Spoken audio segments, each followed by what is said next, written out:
Hello, viewers. My name's David Ciotti. Everybody calls me... No, that's not... My name is David Ciotti. Everybody calls me Sir. He's getting old, guys. It was a senior moment. He's getting old. Every time I come on, I'm older. Hi, here's Aaron. Your regular... Just stand by for this commercial break. I didn't have the chat. I should have brought the chat up so that you could see a reaction to it. I missed it. I missed it. Maybe we don't want to see the go. reaction to the chat. In the chat. Greetings, Right. cretins. Let me see. What did it say? There you go. Probably done there. See, that doesn't help. No. I need glasses. I need closer. You got binoculars? I do. I still can't read it. It's worth a shot. Okay. What's up, fuckers? Matthew Wagner was first in the chat. Cole Powers, Andrew Taylor, Spoken Dog Cujo, Levster, Chuck P, Uriel, FizzPV, Timmons, Notice, Lewis, Level 1 Drone. Thanks for coming, friends. Level 1 Drone says, love the suspenders. If you want to talk directly to me or him, where'd he go? I'm here. There he is. Type CiottiFPV. Those are the chat messages that I'll actually read. Look at this. Yeah. Wow. Cool. I've been to things. You've been to things. I've been to many things. And you saved all the lanyards. Yeah. What do you can't throw them away, That's true. right? That's true. Feels wrong. Do you still have the ones from Macworld in New York? No. That was ancient history. Yeah. Yeah. I could throw those away when I was young. Yeah. Me too. Didn't understand the permanence of anything. Me too. Timmons says, well, how do you do, fellow humans in CiottiFPV? Do like Timmons did. I guess it's... I guess it is this way. Do like Timmons did if you want to talk directly to me, friends. CiottiFPV.com is the website where you can support me. Click a bunch of buttons. We'll keep hanging out together 4 times a week every week. Sunday at 3, Monday and Wednesday at 10, Friday at 7. Patreon helps me out the most. Join it. Etsy has a bunch of fun stuff. Lots of new stuff, actually. Fiverr, you can work one-on-one with me if you really want to learn stuff fast and get good. Teespring for some fun shirts and apparel. PayPal if you want to support me, but you don't want to do a super chat because you know YouTube will take 30%. Discord for all the funds. Searchable live stream transcripts thanks to Craig. And then lots of affiliate links. Make sure you're using affiliate links. Someone's affiliate link when you order things on the internet. It's free money. Do it. Amazon, Get FPV, Power Drone, blah, blah, blah, blah, blah, blah, blah, blah, blah. You guys can read. There you go. What do you think of that? FizzPV says, very Jerry Garcia. Love it. Matthew W. says, incredible hair runs in the family, I see. It does indeed. All right, so hold on. Let's get... Our lighting is effed here. Let's get this going. That's a lot better. Now they can see Much me. better. Much better. Is that too high? I'm good. Okay. Tonight, I'm going to sneeze. We're good. Tonight, snot rag. Someone else's snot rag. Didn't look snotty, though. I gave you a bunch of them. Yeah, I have one of them right here. Oh, there you I go. always forget to use it. Okay. Tonight, we're going to be diving into the AOS Cines. I realized yesterday that I only have a month to get my live broadcast set up completely updated, basically, for 04. And so it starts here. This is the AOS Cine 3.0, and then this is the 3.5. What happens in a month? I have a Tulsa Tough. And they expect 04? No, but I want to. Oh, okay. So like if I have to, huh? You going to bring them both? No, because I have to fly, which is why I need to get started now on this. Like I got to be able to test the shit out of this. So yeah, we're gonna start piecing frames together and figuring stuff out. I think I'm gonna start with the 3.5 actually, and T-Motor 1604s. Is that twice as thick as this? It looks a lot thicker. Probably not twice, but that's a 0.5 millimeter thicker. Actually, I'm actually curious. I guess because it's big, because it's bigger, it looks thicker. Right. I'm curious what these are. Ooh, a digital caliper. These are so cheap. They're like $3 or something on Amazon. Yeah, they didn't used to be. I can imagine. Actually, 3 mil. Actually, and that means 2.5. I've never used one of the digital ones. Right. I've only used the mechanical ones. Hi, Teddy. 2.6. Yeah, so 3 mil. So the AOS, in case anybody was wondering, AOS Cine 3.5 is 3 millimeter thick carbon. The 3.0 is 2.5. I wonder if the 2.5 is 2. It might be. Maybe not, though. And so, yeah, the 3.5, the deal with the 3.5 also is I'm trying to do bi-blades on it. This build is going to start to get so heavy that the 4S850s it's going to not run as long, even though the props are bigger. I have a feeling. And so I'm hoping that with bi-blades, this will actually be more efficient than this 3-inch one, but certainly the old 2.5-inch ones. This will be actually really interesting to compare. I don't have a 2.5-inch version of this particular AOS Cine V5 frame, and so it won't be an apples to apples comparison. But I'm super curious if what the deal will be with run times between 3.5, hopefully on bi-blades, 3, and the old 2.5s. So we'll see. Luckily, I've got a nope, that's not it. I've got a here it is. 2.5-inch build on 03, the one that caught on fire. And so I just have to swap I should probably do this first. But I just have to put a new ESC in here. Shit's falling off of it. And then, yeah, I'll have a 2.5-inch setup that I'll just have to hit the bind button to get it swapped over on the new goggles. So it'll be cool. Diving into this setup, like this is already built and ready to go. I have a feeling the hardest part about all this is going to be getting Cosmo Streamer running on the Pi and all that jazz. But Frank Nicholas has done a shitload of the research on that, and I have a feeling he's just going to be like, yo, do this, this, and this, and it'll be good to go. So that'll be really cool. I might rob the motors off of this. That's right. I already kind of thought through this. I think I'm going to rob the motors. Those are 1504s or 1405s? Let's see. Axis 1504. Let's just see if that exists. Let's put the word motor in there. That's a 1507. Nobody wants that. So it's a 1404 and a half. Doesn't look like there is a 1504. What about 1405? It is the 1404 and a half. I wish they wouldn't do half sizes. I think this fell out of the motor bag too. Oh, cool. I think Probably. it was on the floor. I'm going to look on the motors because this is silly.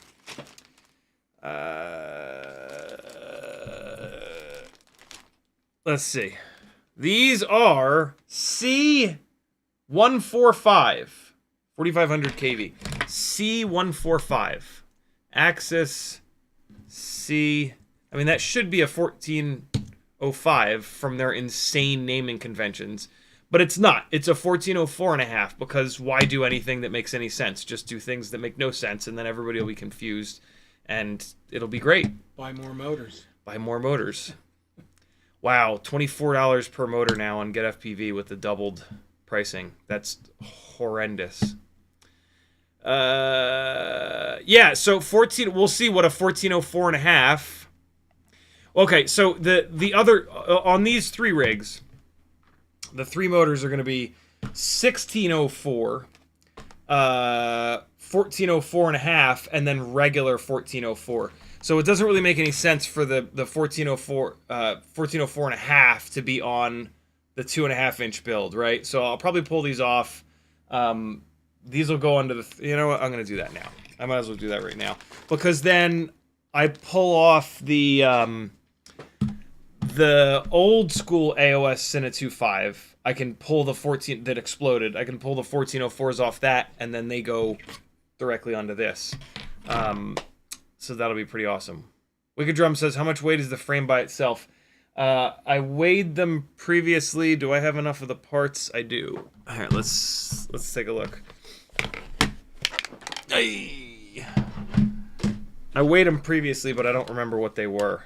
I remember it was a pretty big difference between the 3 and the 3.5. Seeing that the carbon fiber is different thicknesses, that now makes a lot of sense. So this is the smaller one. So just the base plate, not that it really matters, but just the base plate is 36.17. And then when I add in 2 of the bottom guards and the hardware. Now there's also the weight of the plastic bags in there. That doesn't matter. 88.36 for the AOS Cine 3. Nope, wait, hold on. That's not right. One more bag of shit to add in here.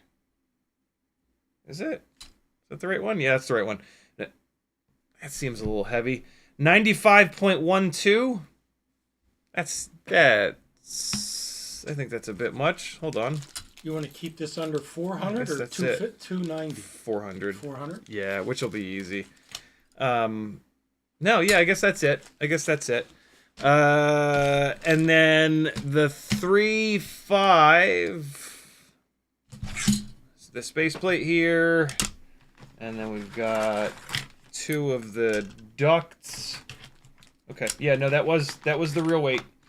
2 of the ducts, weird top plate thing, weird battery pad, a bunch of screws, and then the front plates.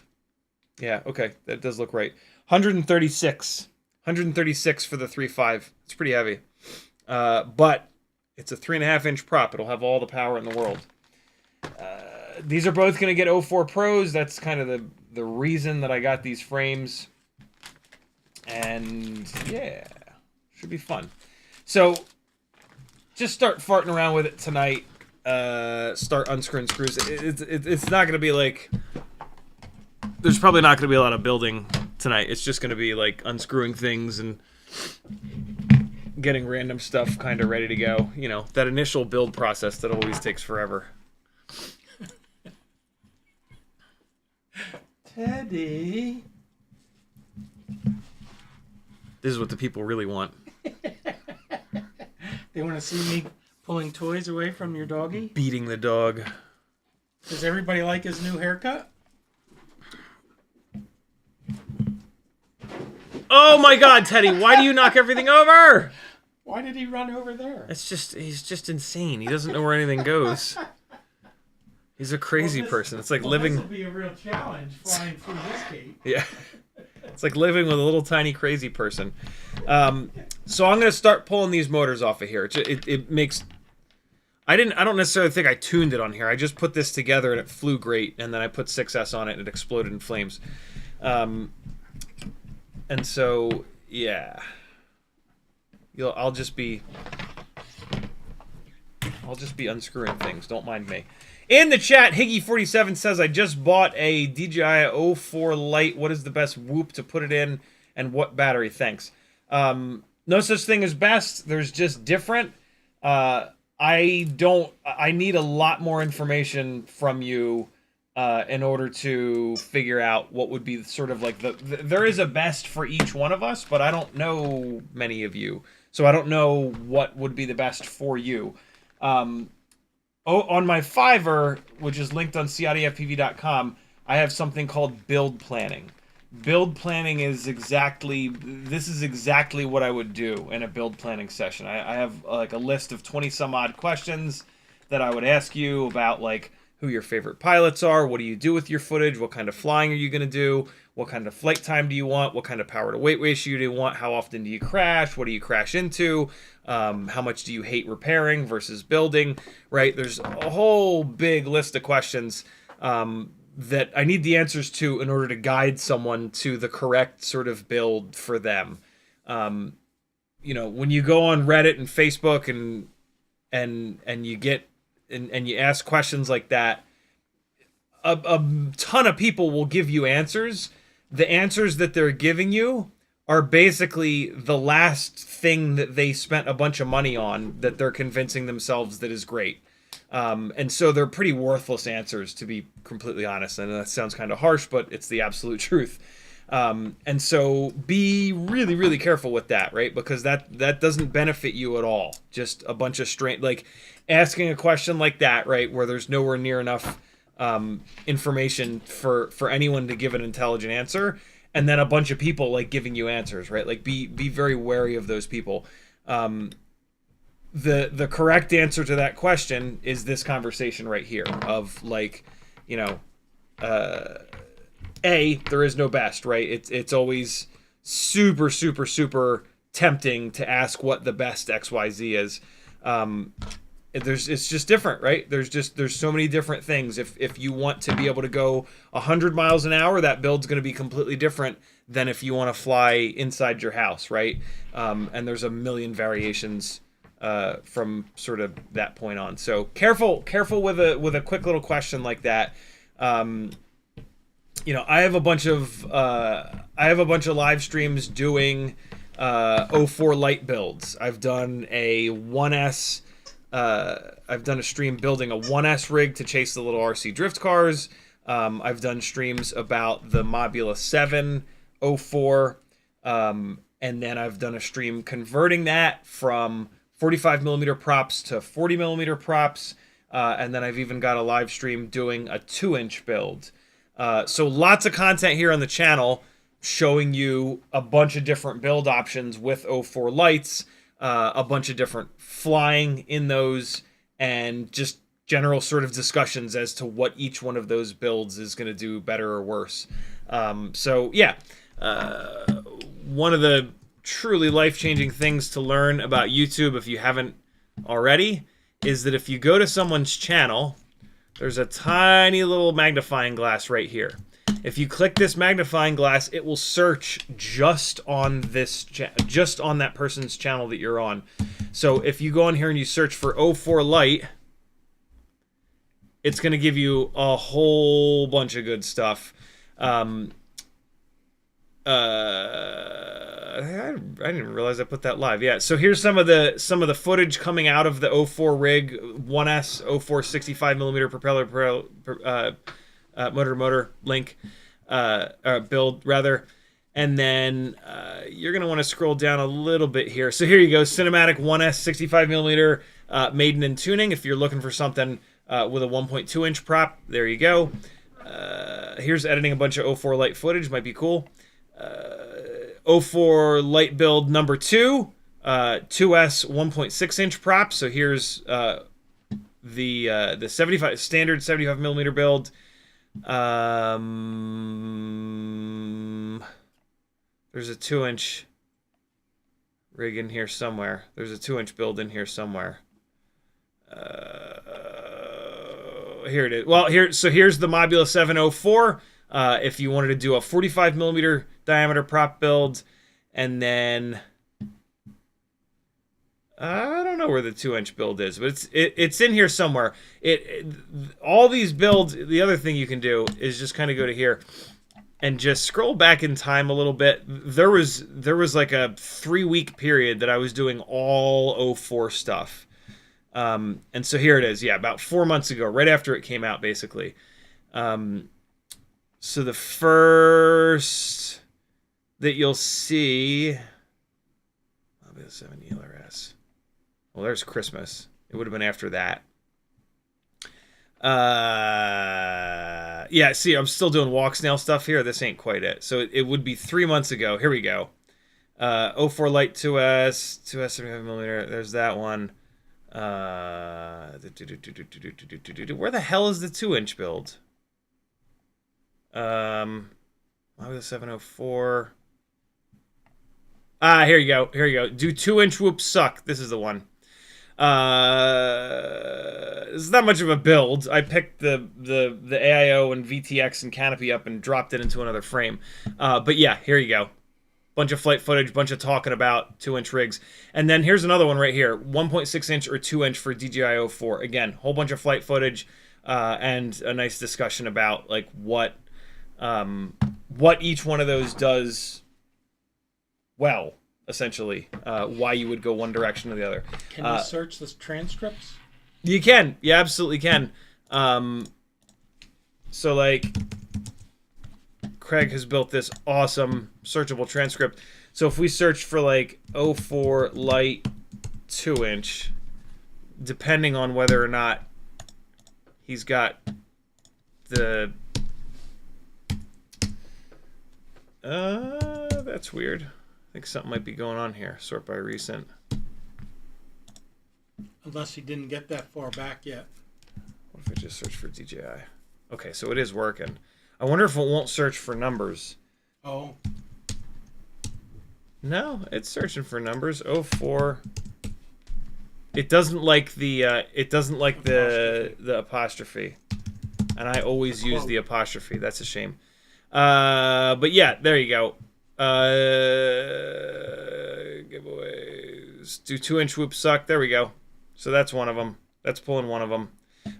It's pulling 2 of the streams. Best AIO for DJI Lite 2S build, and then do 2-inch. Who's doing your transcripts for you? Guy in chat named Craig. Super cool guy. Does he have a gangly fan yet? That's Craig, a good question. Are you here? I haven't seen him in the chat. Okay. That's a good question. He certainly deserves one. That's you know, I missed your last giveaways where I usually buy chances for for people who deserve. Well, now you go. Now you know. Beginning of next month. Yeah, you know, I didn't even realize when was it? It was this week, wasn't it? Yeah. I saw it on Tuesday when I watched the stream that I try to get in live on the giveaways. Right. Yeah. But I'm getting older. And 10 o'clock at night on a Monday is... I'm just getting started by then. Yeah. And I'm up at that time. You just changed hours on your schedule. Or months ago, you changed hours, didn't you? Yeah. And that just threw me off. I had it down, and then you changed it. It's going to take me 3-4 years to get that, to get the new schedule memorized. Fair enough. And then you'll change it again. It's true. Well, okay. There's a reason why I'm not committing it to what's left of my memory. Maybe I'll change it back. Oh, thanks. Just keep waiting. Where was I at here? Brand Anderson says, just swiftied. What the hell does that mean? 4 2S batteries, 75mm scalpel. Tried a baby Ratel camera and a Vision 40 canopy. Pretty image. What? Swiftied? 75. Oh, okay. That Vision 40 canopy. Boy, is that heavy. Brandon, we got that. Lewis says, can I get your feelings on the various HDZero setups? They all suck. Raceboard, Eco, what else? Various cameras. They all suck for freestyle and cinematic, which is what I do. For racing, they seem to be what all the racers, not all, but a lot of the racers are running. So for racing, it seems like they're pretty good. But for freestyle and cinematic, none of the HDZero stuff makes any sense. I wish that it did, because I bought my HDZero goggles with my own money, but they just don't. Analog is far cheaper, and I find the breakup to be a lot easier to kind of fly through. Sure, the image quality is a little bit better on HDZero, but it's not better enough to offset the extra money, the extra weight, and how, quite honestly, sort of ugly the breakup is. But yeah, I mean, with freestyle and cinematic, like, there's very obvious choices for what you want to do. It's mainly proper digital. So yeah, if HDZero can come out with like a really high powered, really lightweight, not super expensive VTX, that might change things a little bit, but I don't really know about that. Like, analog's been around forever. It's cheap. It's reliable. And so, like, if you want that analog experience, I don't understand why you would spend all the extra money on HDZero. Just run analog and away you go. Who knows what that? Who knows what the shirt is referencing? Someone will. You guys are. What is it? What does it say? Like me. New Zealand's bird of the century. How do you not know what your own shirt says? Well, I can't read it. It's backwards. No, it's not. It is frontwards on the screen, isn't it? Futeki Teki. I'm not getting old. I'm getting older. I have to go to the bathroom. See? I'm not embarrassed mentioning that. It's upstairs. It's on the left. I thought you just pee on the drums. No. Oh, I thought that's what you do. Sometimes. Okay. Where were we here? Frank Nicholas says, whenever you get ready for the Cosmic Streamer, hit me up. Glad to have a call. Thank you, dude. Much appreciated. thrashFPV says, finally got my part 107. Got my first gig booked shooting a mansion that's being turned into a wedding venue. So excited. Very cool, dude. Congrats. Love that. Thrash also says, so what's the deal with ham unlocks in DJI? Is that only for European region, or is that basically like unlocking the VTX? Can't seem to find a straight answer. On old school DJI, it wasn't actually that important. Like, it got you from 700 milliwatts up to 1.2 gigawatts. I actually ran all my old, still do, even though they are unlocked, I still run them on 700 because that's plenty of power. I've really never had an issue needing more than 700, and I've heard that my thought process was that if it was safe to run them beyond 700, DJI would have unlocked it. And like of the people that I've talked to that have had DJI failures, they were all running them on max power. So and I mean, in fairness, I think like everybody, obviously not everybody, but like damn near everybody would run the old DJI shit up on 1.21 gigawatts. And so, yeah, as failures happen, it's going to happen at 1.2. I've never had DJI let go just at random on 700, and I've never needed more range than 700 was able to give me. So I've always kind of left it there. I don't know the deal with the unlocks on the new stuff. I kind of don't care because 700 is plenty for me, but I think maybe you still do need to unlock. I feel like I remember the unlock procedure for the new stuff is the same as the old school DJI. You put that silly little file on the memory card, you put the memory card in, and magic happens. But yeah, I'm not gonna do it because I just don't need it. I don't need that extra range, you know. Here is the broken.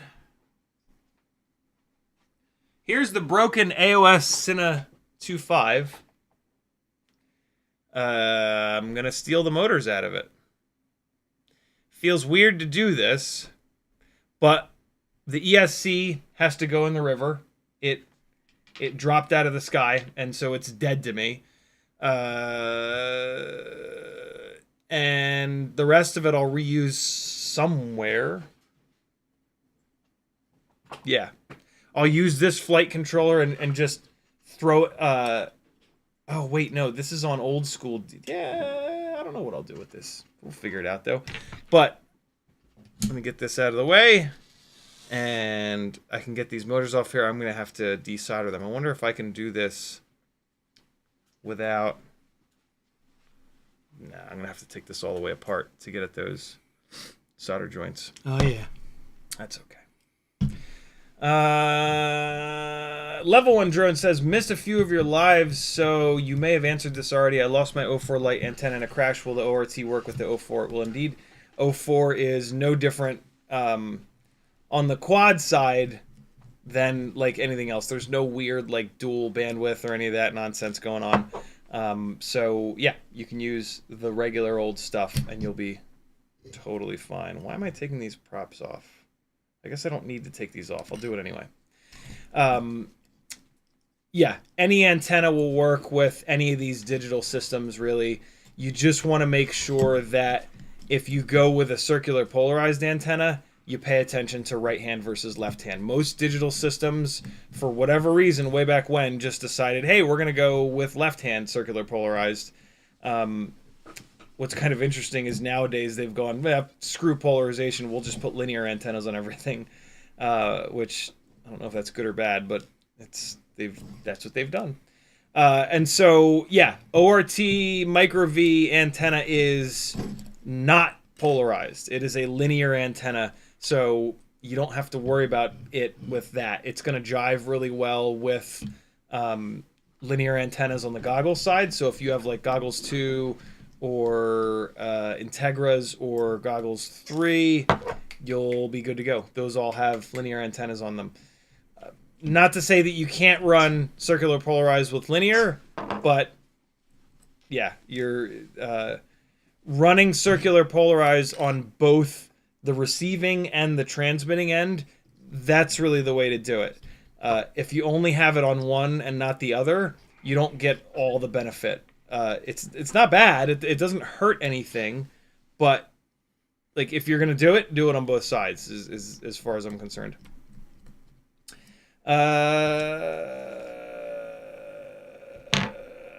Uriel saying something weird. Higgy47 says I will set up a call. Very cool, man. Yeah, we could dive in. I would love to. And talk about all the things and figure out what the perfect build for you would be. Timon says, as a note, last I checked on the search function, It only works right on desktop. I've tried it in the YouTube app and it just pulls up general search. That's strange. The YouTube app lets you, I'm surprised that the YouTube app let you navigate to it though. Huh. That's wild. Cole Power says, Mads made a video about the 04 Lite being too fragile. Pro still fine. But TW's caution? What's TW's caution?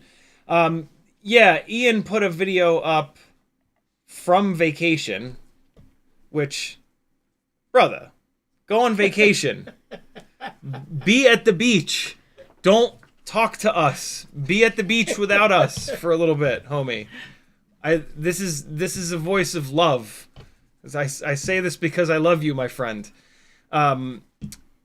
Talking about how he thinks, and I'm actually going to disagree with him here. He thinks that 04 Lite is too fragile, and it's like I don't want to put words into his mouth, but like bordering on like failed product.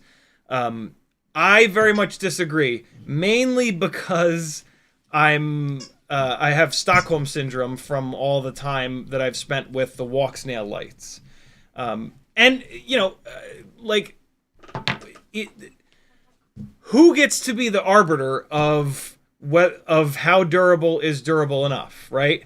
For somebody that crashes at full throttle 50 times a battery, they're going to have a totally different barometer for durability than somebody that crashes once every 10 batteries, right? And so, you know, how fragile is too fragile is a completely impossible kind of conversation to have. For me, the long and short of it is that I've got 3 04 lights.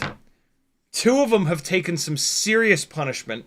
The third one had taken some serious punishment, and then it broke when it slammed into metal from like 20 feet. It was a pretty hard hit. It wasn't the hardest hit in the world, but it had taken a bunch of abuse. I have abused these 04 lights quite a bit. Does the black box log show G-forces? If you set it to, you have to tell it to. That would be one way of measuring reliability. That's true. Yeah, that's true. You would have to log all the time though. Yeah, and you would need a large sample size. Yeah. And so, yeah, I think that but do I wish that the 04 Lite was more durable? Of course.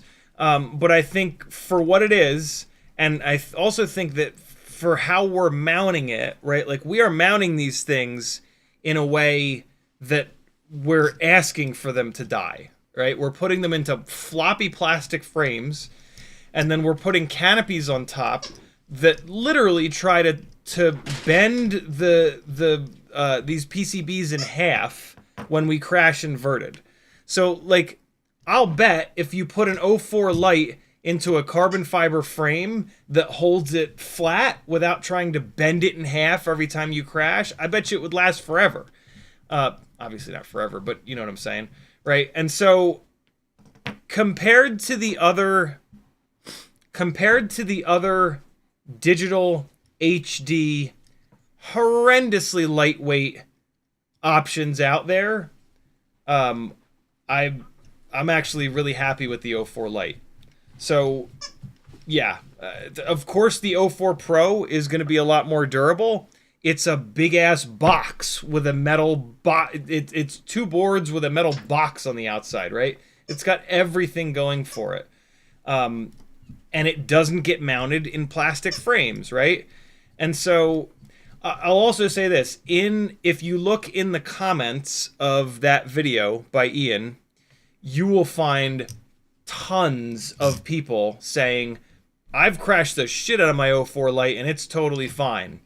You know, DJI sells a lot of products, and so when you sell a lot of products, there's going to be a lot of them that get abused beyond the point that's reasonable, and you're going to get a whole bunch of people. And of course, when you have something that breaks, you're much more likely to go on the internet and scream and yell about it, right? Myself included. I don't. Liar. Well, okay. You told me about OWC. Oh, yeah. Although, that was 50 years ago. Before he was OWC. I forget the guy's name even. So, yeah, I have a different take on that. Ian is more than willing to have that opinion, right? We're all allowed to have our own opinions, unless they're wrong or hurt other people. I say wrong, of course, tongue-in-cheek. Although, there are some opinions that are wrong. Like, you know, many of them tied up in fascism, for example. Did anybody recognize the Puteki technique? Oh, I'm so far behind in chat. All right, it'll show up. It'll show up. Tag me if you recognize the shirt, friends. So yeah, that's kind of where I'm at about it. He talked about a bunch of other stuff in that video that I can't think of at the moment, but as always, the main thing that he talks about is how shitty walk snail's being towards him, which is, I hate to hear that, and it sounds like they're really going after him individually, which is even more insane. But you know, FPV is the Wild West. Different parts of the earth have different expectations for the way that you treat them when they send you free products. You know, it's yeah, crazy shit. What is this pile of screws? These are for the motors. Okay. Get 'em, Dad. Get 'em. Bite 'em. Bite the dog. You have my full support. I am not going to bite your dog on a live stream. It was worth a shot. Okay. Hold on. I got to make sure that I didn't get a second AOS 3. Son of a bitch, I did. All right. Well, I guess I'm not pulling apart the AOS Cine 2.5 because apparently I bought an extra top and bottom plate. I didn't even realize I did that. Actually, this is a whole. I think I was gonna build another one of these at some point. I was probably gonna build one of these with 03 before the sub 250 thing kind of shifted. I think I'd kind of planned on doing another one of these builds.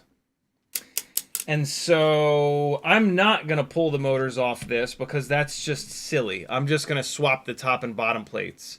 And then this AOS 2.5 can live on. I think at some point I'm probably going to sell this, though.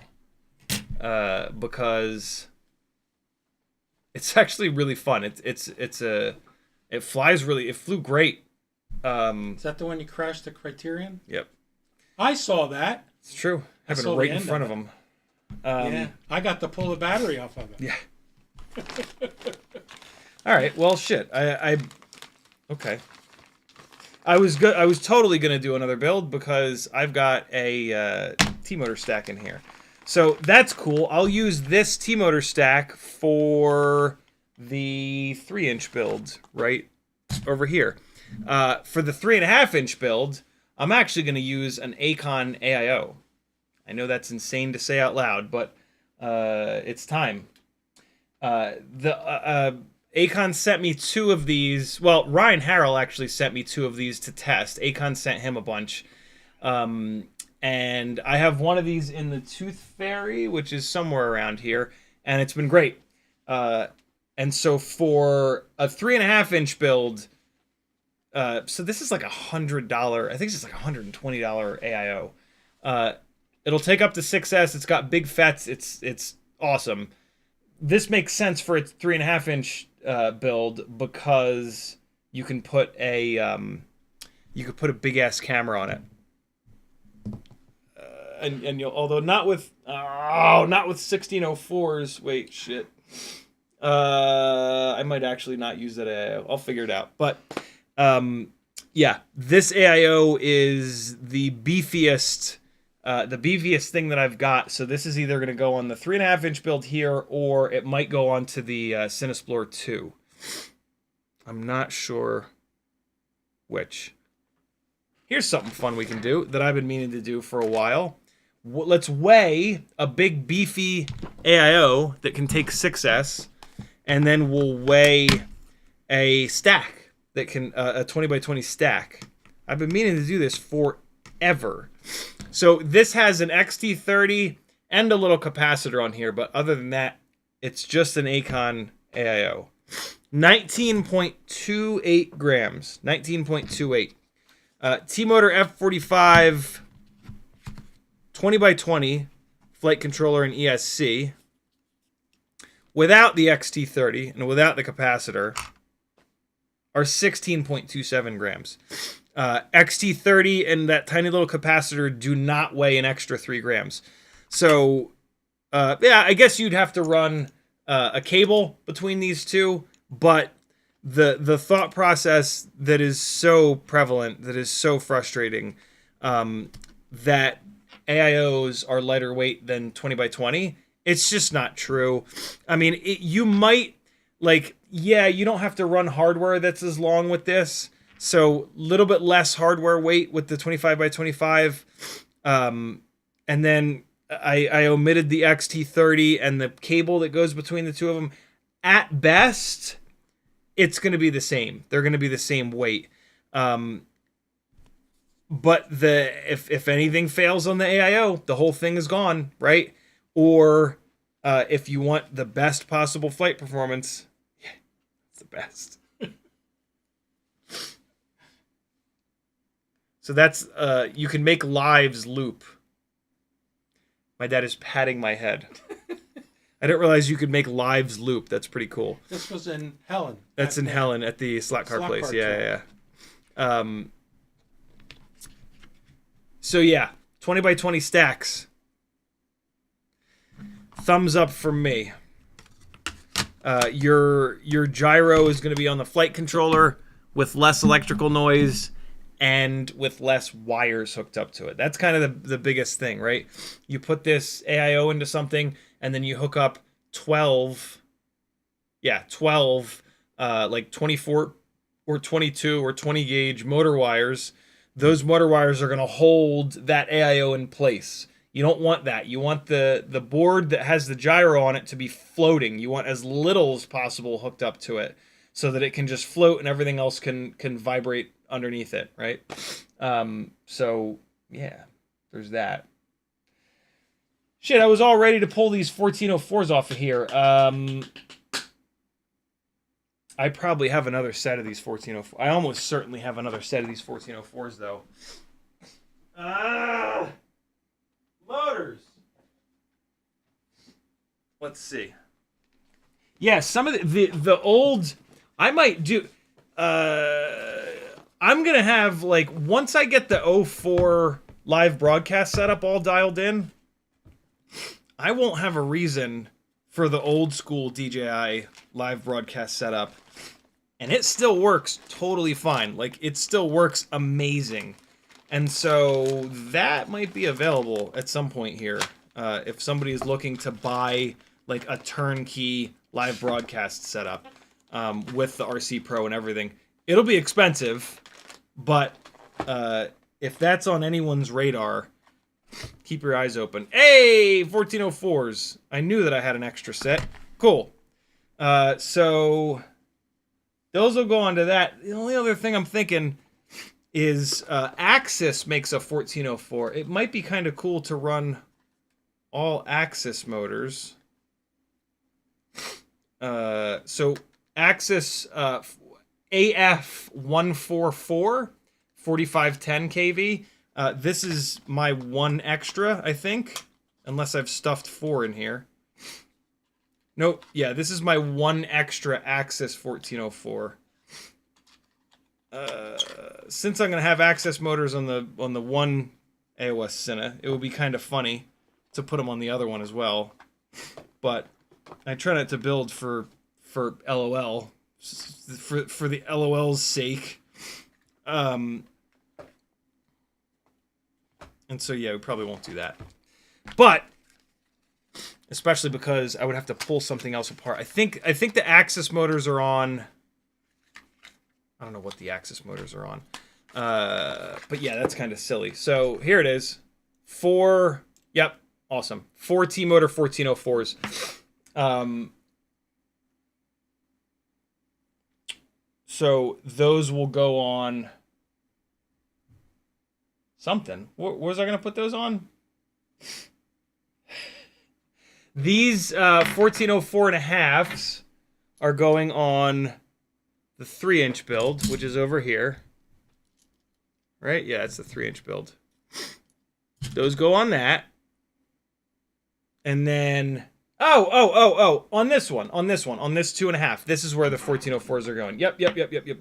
Okay, so it's here. So it's this stack of stuff, and it's in this bag. Excellent. Cool. So yeah, that's the plan. 2.5 inch, 3 inch, 3.5 inch, and then, like I said earlier, the thing I'm most excited about, and this is like the nerdiest shit ever, but the thing I'm most excited about is taking a look at the difference in efficiency between all 3 of these, because it's gonna be similar, man. Like, it's gonna be really similar, kind of like more similar than you'd think. And yeah. Don't forget Mother's Day is Sunday. Oh my God, yeah. Don't forget, people. Don't like forget us. Fellow men. We didn't forget. Yes, we did. I didn't forget. Yes, I did. I now need an extra T-motor 1404. I had 4 backups apparently, but not. I don't know why I didn't have 5 backups. I might have one floating around. Okay. So yeah, there's that. I think I might use this T-motor stack on... Shit, I don't know now. On that 2.5 inch build, I have a replacement ESC that I'm just going to drop in. The flight controller's fine. I've got a... I was doing this... I started this Cinesplorer build. And I don't remember what stack I was going to use. Okay, it's another T-motor F45 stack. Okay, so I already have it in here. That's right. That's like what I did on this build, is I got the stack all mounted up. So that's fine. I don't need to swap that over. I would kind of like... There are frames where you have to run AIOs because of how slammed the deck height is. And that's why this is on the... BMO, thank you so much for the generous super chat, my friend. BMO's riding ground with a $19.99 super chat. He says Mother's Day fun. Thank you, brother. So BMO, if you're just getting in, this is all surrounding the fact that Tulsa Tough is in a month. BMO is actually going to... so he's a cyclist, and he's going to come out to Tulsa Tough and hang and change batteries and just generally have a good time. So that'll be super fun. So but I don't get to do it? No, you don't get to come to Tulsa. You've been replaced. Way to go. So yeah, that's going to be super, super, super cool. And all of this is surrounding, like, getting ready for that, getting the 04 system up. I realized yesterday that I have a month to get that all done. So I gotta get off my ass and get this going ahead of time, because good Lord, the amount of testing that I do on this stuff is kind of absurd. But that's why my shit doesn't fall out of the air on top of people. Timon says, as a note... Oh, wait, no, we got that. Talked about that. Okay. I got screwed up in the chat a little bit. FizzPV says, what does Pops think of the launch pads? There's a launch pad under the... oh, you moved it. I did move it. Yeah, it's cool, right? Yeah, it is cool. Yeah. I like them. Very cool. FizzPV printed those at work when he was supposed to be making money. Making somebody else money. Yeah, here it is. Timon says, so I've missed several months of streams. What are a few of your best streams to prioritize? Oh my God, I have no idea. Watching from the past couple of months, you think? I have no idea, but you can look at you're probably better off just looking at the views, looking at the view counts on them, and judging by that. You know, my idea of a good live stream is when I learn something, and that doesn't necessarily always get many views. So, I watch a lot of them after the fact. I don't think I could pick one out. Right. It's hard, man. They're all just so good. Yeah.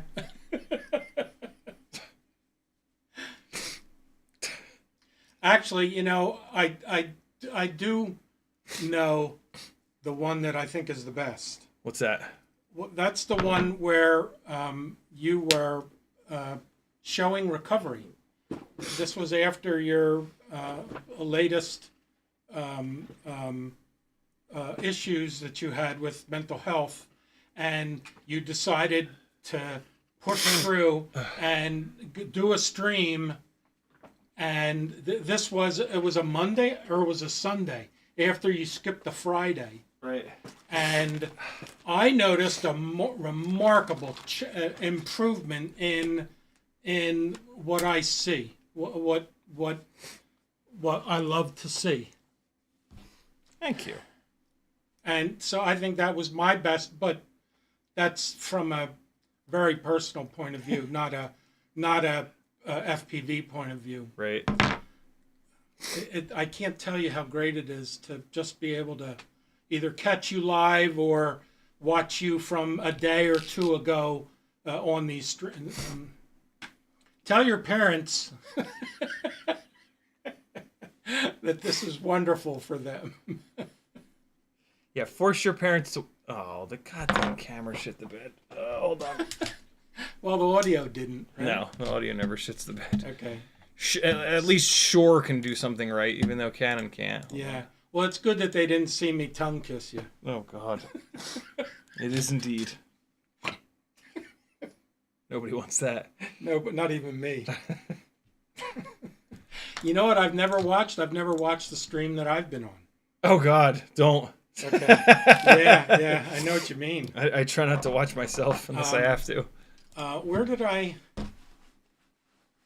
guess back in the day when I worked at the plasma physics lab, I would do tours of the plasma physics lab, and then I applied for a job at CompuMaster teaching troubleshooting and maintaining your Macintosh. And what they wanted to see was a video of me in front of a crowd. So I tape recorded one of my tours and sent that video to the CompuMaster people. They were impressed and they hired me. But when I watched the tour, I was thinking, "Oh my God, that's not right, David. That's not correct physics. You don't know what the hell you're talking about." The shit that comes out of your mouth when you're on camera is very weird. You just say the wrong thing sometimes for no reason. Oh, like, yeah. I know that. What the fuck did I just say 7 for? It's obviously 4. Yeah. And weird. What people on a tour will believe. You could tell them anything.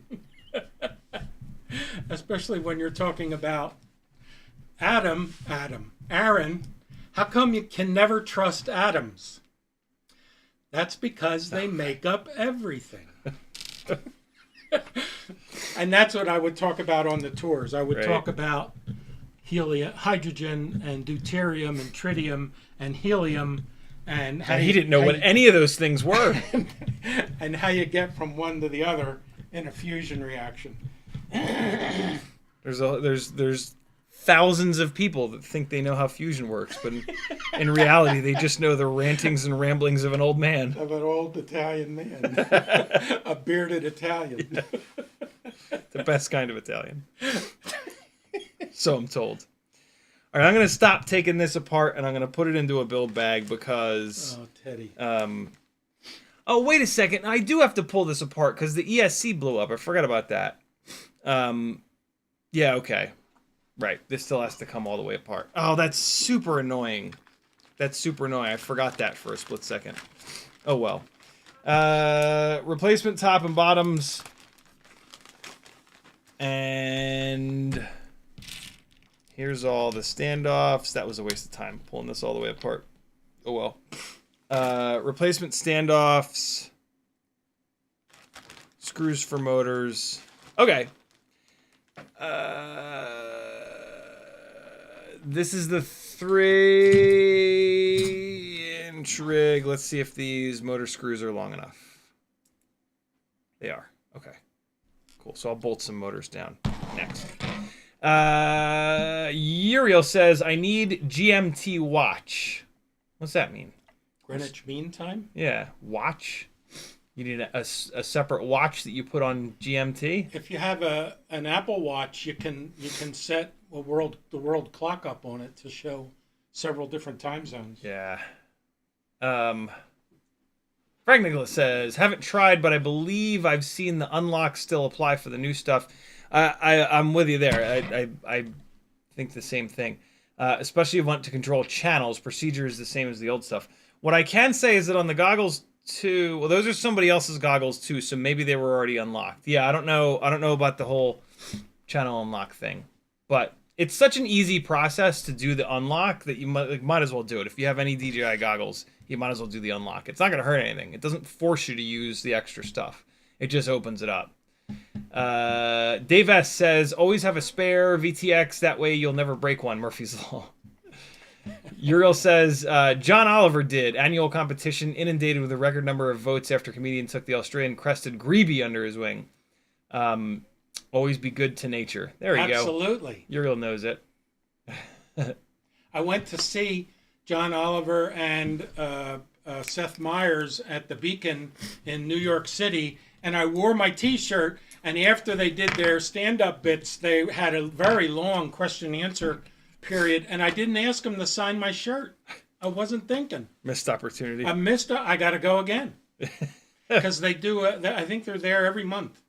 They go Really? to the two of them go to the Beacon Theater, and they share the stage. They both come out and introduce themselves, insult each other, and then one of them leaves, and the other one insults them, and then they swap, and the insults invert, and it's a very good show. Beacon Theater in New York City. If you're close, or if you're in town during their performance. Well, I had this sitting on my lap, and then a screw fell, and I think it just fell into the bag, which is extra annoying, unless you just found it. Nope. Yeah. Oh, it's just fur. It's just dog fur. There's a little black dot right there. See it right there?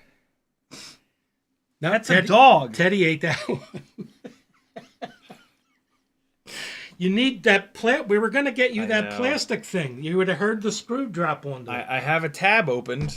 I have not. I'll give you my credit card. Let's order it. It's just I got to get the tape measure out. I got to no, you buy the biggest one they offer you. No, I need it to go from here to there. They don't make them want it to be too big. That would be 2. Yeah, it's. I think I found one that was close in size. A glass one or a plastic one? Plastic. Because the plastic ones they can roll up. Right.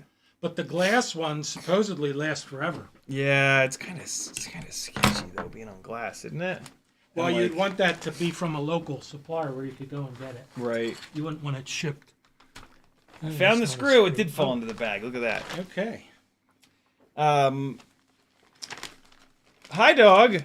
You're just insane. That's what you are. And you little maniac. He's a short hair. Listen to that, guys. He's a short hair. Listen to how much better the dog ass slapping sounds now, due to short back hair. How high can your dog jump? Pretty high. Let's hang one of these things from the gate. See he if doesn't he can reach it. No, he's too lazy for that. He doesn't jump for stuff like that. He does. I had him jumping, not that high, but I had him jumping for a toy. He's not a jumper. The only jumping he does is onto the back of the couch to accost us. He jumps onto the back of the couch. Well, he does that well. He does. Got that down to a science. All right, rest of these are going in here, and then. Yeah, so this is an entire... Apparently, I bought... And this is a good idea. Instead of, just buying... If you find a frame that you like, instead of just buying a couple extra arms, buy a whole extra frame. You'll get 4 extra arms, and then you'll get all the bullshit extra plates that someday you'll probably need. You'll also get a bunch of...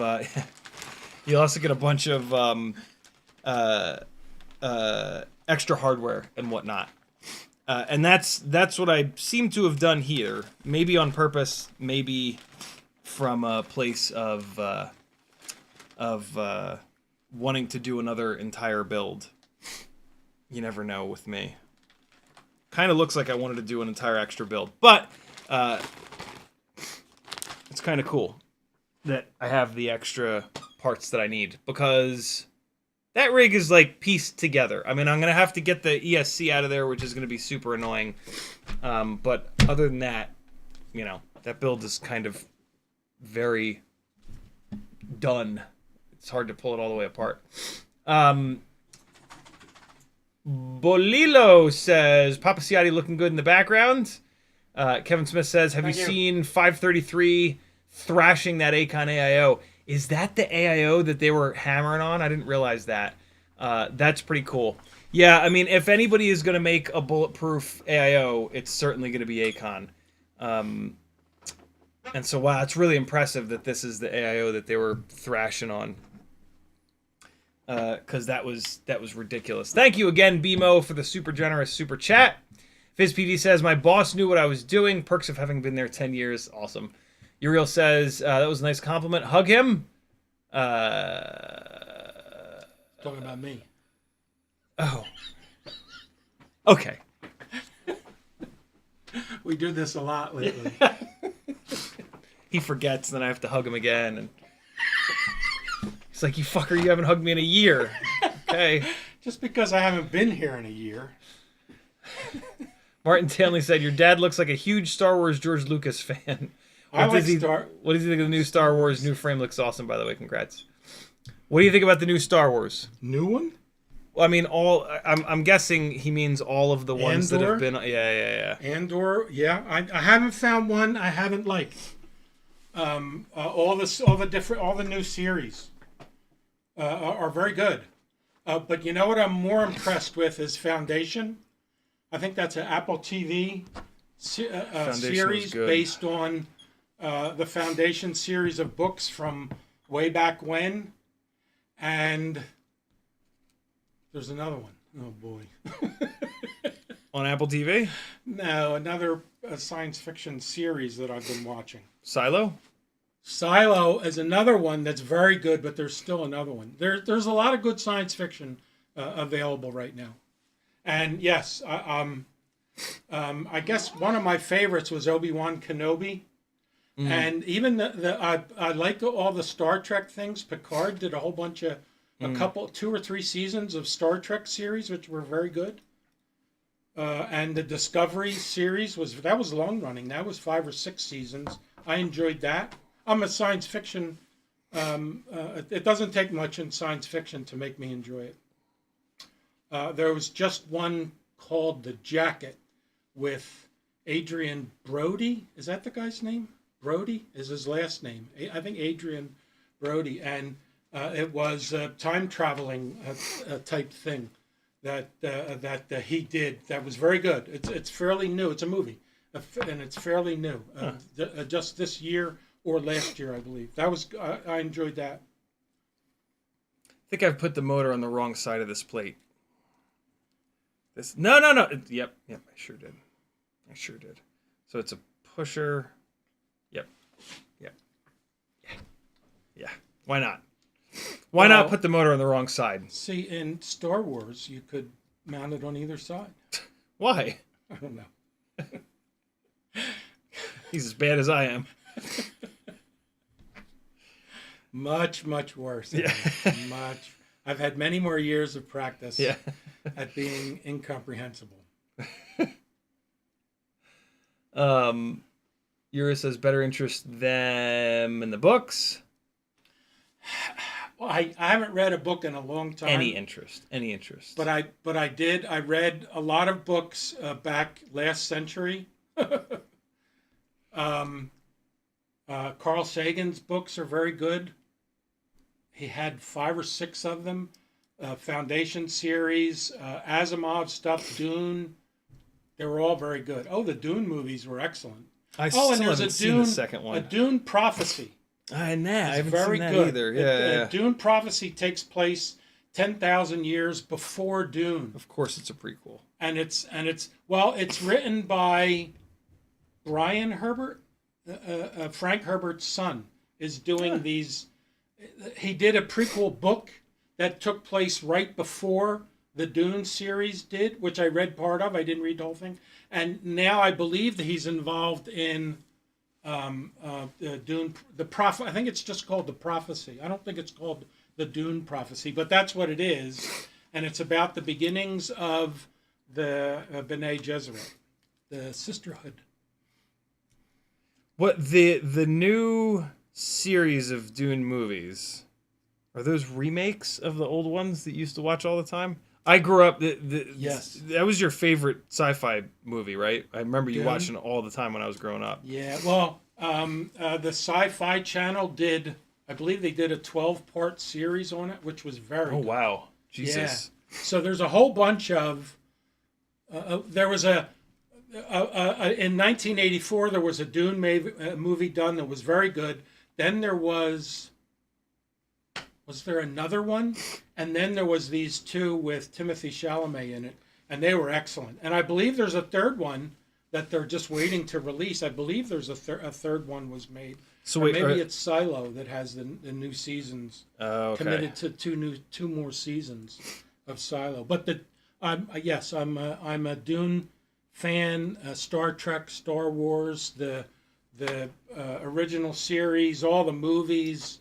I like Deep Space Nine. I like Voyager. It's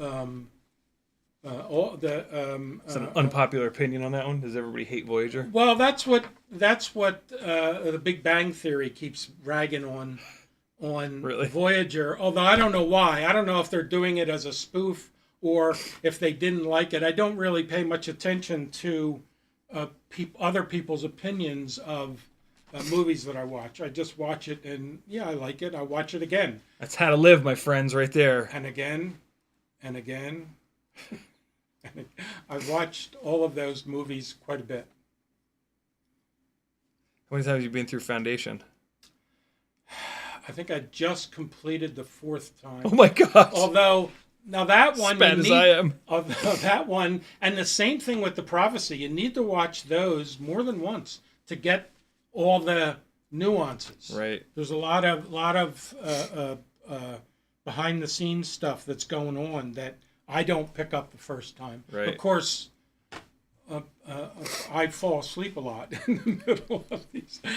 It's kind of funny. The old Star Wars and Star Trek movies, I use those as sleeping pills because I can pretty much gauge how long I've been asleep by where I wake up in the movie. Right. And I know, okay, that was an hour and a half nap. That was good. That's all. Now I'll get up and walk around. Right. It's awesome. Look into my future.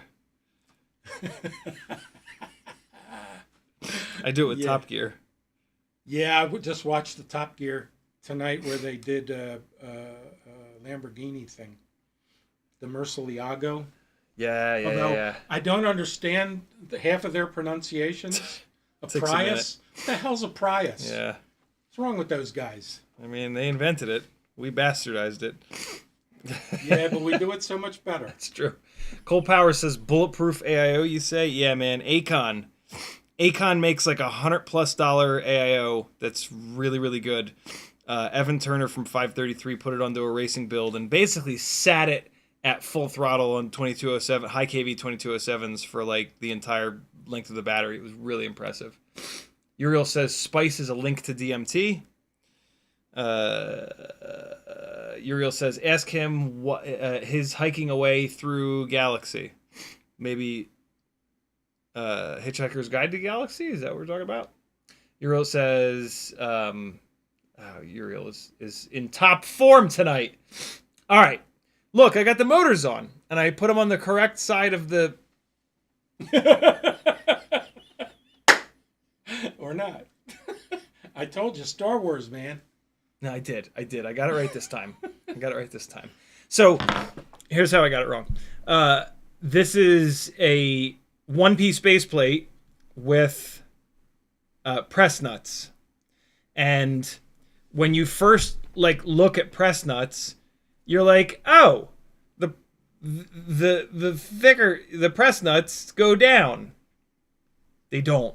They always are on the inside, because if they went down, there would be no use for the press nut. You'd be pulling on the press nut, right? Yeah. You'd either pull it out or it wouldn't accomplish anything. So the press nuts are always on the inside. They're always on the inside of the build, so that the screw on the bottom pulls the press nut even stronger into the carbon fiber.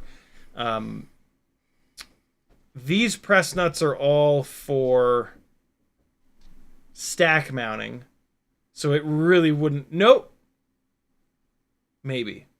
If the press nuts are all just mounting stacks, it doesn't really matter as much. But if you've got press nuts that are going into like standoffs that are structural, now it does matter. So yeah, pay attention to that. Do you pop the ones out that you don't use? Nah. Cuts the weight down. Yeah, it's true. Tiny amount. Ain't got time for that. It says blood pressure.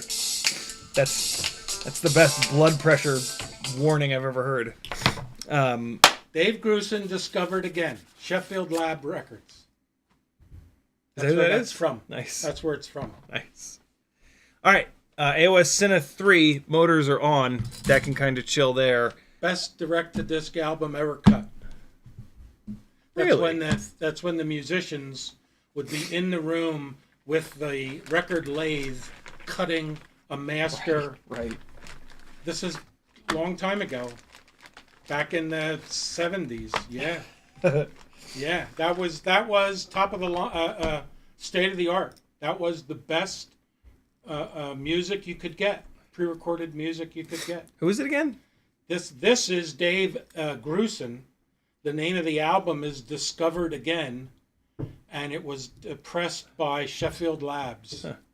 I've heard of Sheffield Labs. Sheffield Labs made probably 20 direct-to-disc albums, but incredibly expensive. Right.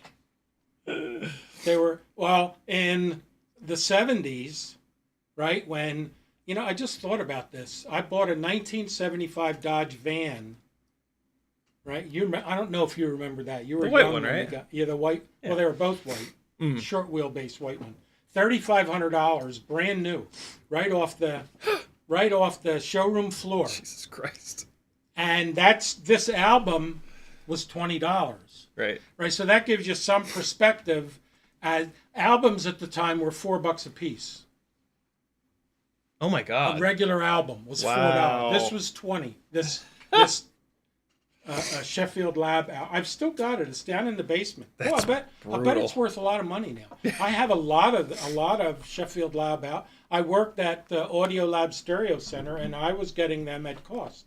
I was getting them cheaper than the retail. I think I was getting them cheaper than retail. I forget, but I know we were selling them for $20 a piece, and they're flying off the shelves. We would sell a couple of albums every day. That's wild. Yeah, yeah. And we were a stereo store. We specialized in stereos, not music, not albums, or when at the end of my tenure at Audio Lab, CDs had started to become available. The problem was the CD players were $1,000 for something that would a single tray that would play might play one CD. Right. They were pretty unreliable at the time. Now and you would always buy a CD that wouldn't play. Right. Yeah. Now you can't give them away. And with streaming, who's buying CDs anymore? Well, CDs are very much having a comeback right now. CDs or albums? CDs. Because I know albums are much more popular now than they were 10 years ago. Yeah, well, people are now realizing what a fucking pain in the ass vinyl is. 15 minutes aside, and then you got to get up off your ass, flip an album over, set it back on the turntable, clean it, right, and then play it. And it's expensive. CDs are nothing. You can get an entire collection of CDs for $20. Yeah. I just bought DVDs. I just bought the series Mom. I don't know if any of you have ever watched Mom. It's Allison Janney and Anna Faris series sitcom, half-hour sitcoms. I bought the season of the series, which I think was 8 seasons, for $35. And so it was, Jesus, it was 24 DVDs for $35. That was $1 a piece. Cost more than at the press. When CDs came out and albums were $4 a piece, CDs were $16 each. Wow. That's what they were released at. That's insane. And the CD companies said, "Oh, that's just till we get up and running. And once we get up and running, the price will drop." And never did. It went up from $16 a piece. Oh, it eventually did. Yeah. Yeah. Took a while. But that was when you could get an album for $4. It was a hard, at the stereo store. I worked there for 3 years. I was the service manager. I was repairing stereos.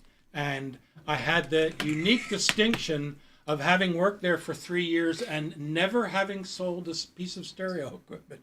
Because people would come in. I remember this woman, she came in and she had just won thousands of dollars. And she was an Elvis Presley fan. She loved Elvis Presley. She had all of his albums. And she said, "I'm either going to buy a stereo so I can listen to all my Elvis albums on, or I'm going to take a trip to Hawaii and spend a month in Hawaii." And I told her in the stereo store, when she was asking me to recommend a stereo to her, I said, "Go to Hawaii, and then when you come back, bring all your albums into the store. I'll put them on one of these wonderful systems for you and play them." And I never saw her again. I could have sold her a very expensive stereo and made a very nice commission on it. But nope. I would tell people that if purchasing a stereo in any way, shape, or form affected your ability to buy music, you're spending too much money on the stereo. On the wrong thing. And what you should do, if you had $1,000, which at that time was a lot of money, $500 would go to music and $500 would go to your stereo. And that's why I never sold a stereo in 3 years. Oh, I did sell one. Your Aunt Eileen, my sister Eileen, came into the store and I sold her a stereo. But I couldn't talk her out of it. I told her to go to wall-to-wall sound. I don't know if anybody remembers wall-to-wall sound or if they had them down here. They had them up in the Northeast. Well, most of these guys are in California. Yeah, and there were a couple of other chain audio stores. When we were at the time selling Pioneer and Sansui and a bunch of Sony. A guy came into the store and told us he wanted to buy a stereo made in the United States, and he said he wanted to buy a Sony. And I said, "Sony's not made in the United States, made in Japan." He said, "Oh, I thought that stood for Sylvania of New York." Sylvania was another company. This was the day of console stereos. That's how far long ago it was. We had just started getting in component stereos. I forget where the hell I was going with this story, but I've now those consoles are those are so sought after. I just saw one in an antique shop, and it wasn't working, and it was expensive. Yep. Yeah. The mid-century mod movement has latched onto them like crazy. Yeah. It'd be a cool project though to take one, put like a modern turntable in it, modern set of speakers in it. That'd be pretty neat.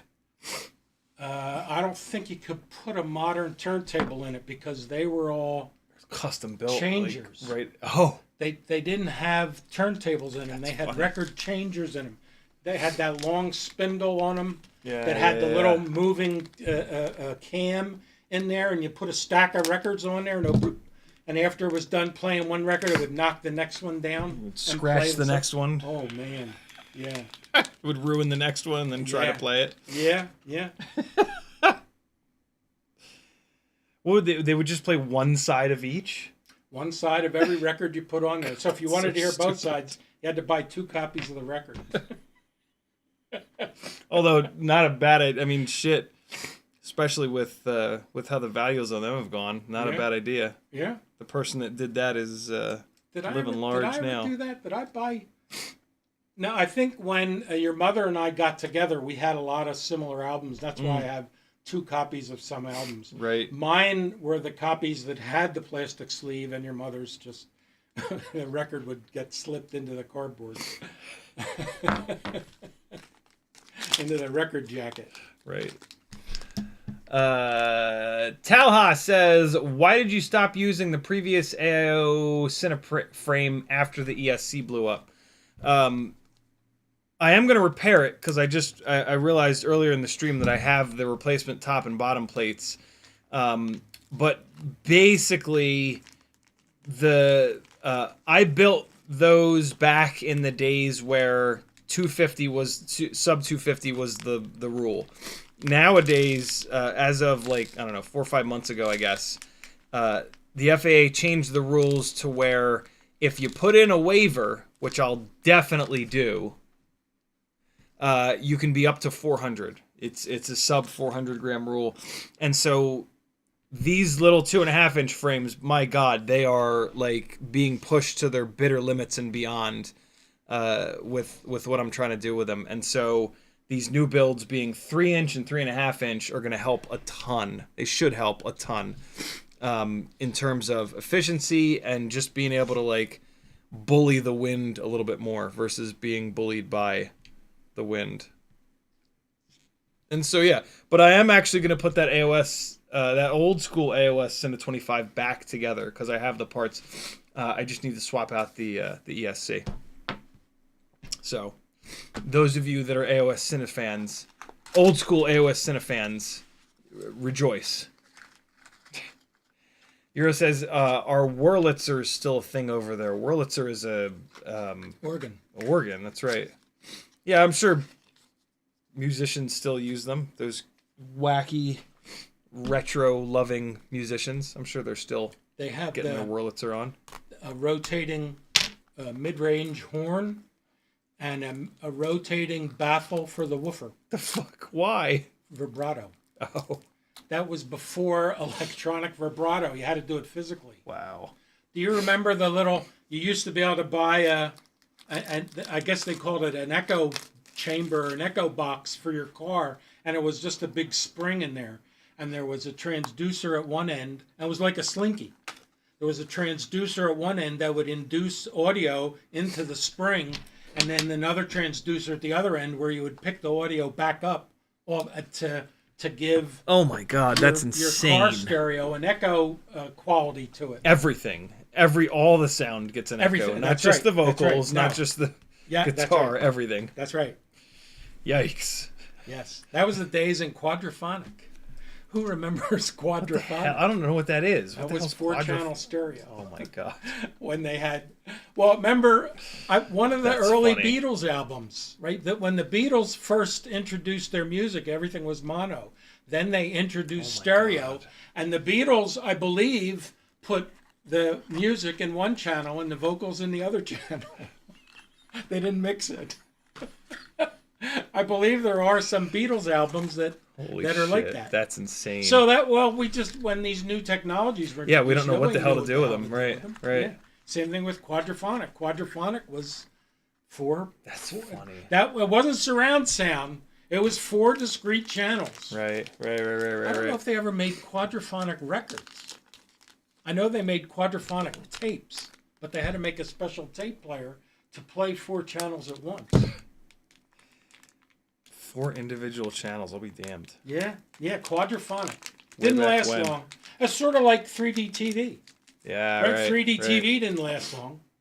6 months. And it's hard to find them now. Yeah. Or, I don't know if you could still get 3D movies.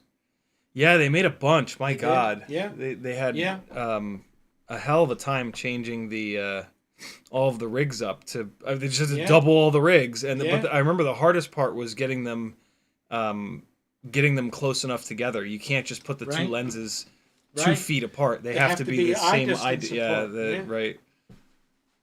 Yeah. So they have to like invert one of the cameras a lot of times. And then the different methods of getting the signals to each eye. Right. It was. Some of the glasses would blink one eye and then blink the other eye, and so you you would have to record at 60 frames per second, and then what you would see is 30 frames per second out of each eye Right. to get the 3D effect. Better than having to polarize both channels, I guess. Well, that was what they did in the theaters. You had to wear the Right. special polarized glasses. Or you go to 7-Eleven and get the red and the blue glasses. And then you just look cool. They still do that on Astronomy Picture of the Day. Every once in a while, they'll put a 3D image up. Oh, that's cool. And it's a red and a blue. You need to get the red and the blue glasses to see the 3D image from APOD, Astronomy Picture of the Day. Highly recommended. Very cool. Yeah. I'm missing screws. What's I've said that why am I for missing screws? years. No, I'm not. They're right here. They're right here. It's fine. They're right here. Talha says the new Cineframes seem to be more durable. I like that.